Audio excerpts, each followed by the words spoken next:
Ayon sa miyembro ng prosekusyon na si Representative Nery Colmenares, tila nasayang daw ang pagkakataon na maiharap sa impeachment court si Associate Justice Maria Lourdes Sereno dahil tinapos na ng prosekusyon ang presentasyon ng kanilang mga testigo at ebidensya.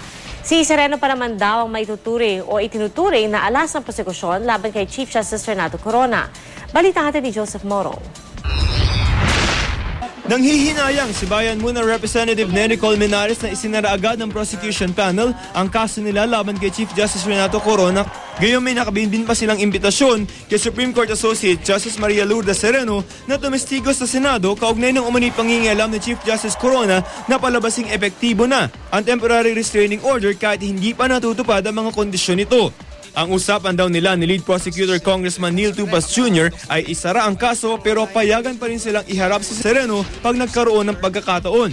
Tulad dito ng reservation na ginawa nila sa dollar bank account si Corona na nakabinbin pa rin sa Korte Suprema pero hindi ito nangyari. Kahit patila bukas naman ang Senado na hintayin si Sereno.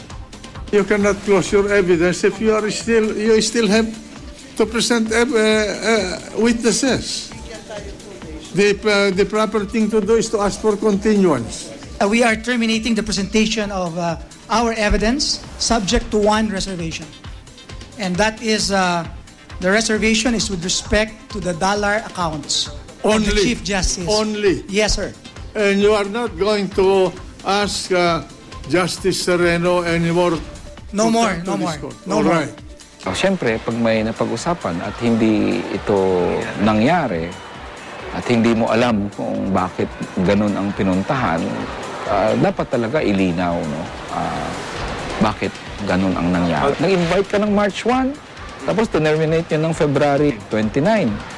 Anong klaseng invitation yun? Sumulat na si Sereno kay Colmenares sa isang fax letter na may petsang February 29. Nagpasalamat si Sereno sa imbitasyon pero sinabi nitong nabaliwala na raw ito ng pagsasara ng kaso ng prosekusyon.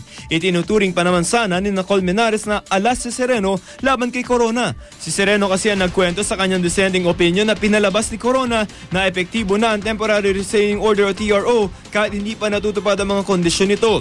Ang TRO nagbigay daan para makaalis sana sa bansa si dating Pangulong Gloria Arroyo. Ito rin ang sinabi ni DOJ Secretary Leila de Lima nang humarap siya sa Senado. Pero dahil hindi naman daw siya ang mismo nakakita na mga nangyari sa Korte Suprema ay tila hearsay o sabi-sabi ang turing ng Senado rito. May allegation doon sa dissent na meron siyang mga handwritten notes, virtually malayong-malayo doon sa desisyon na pinag-agrihan.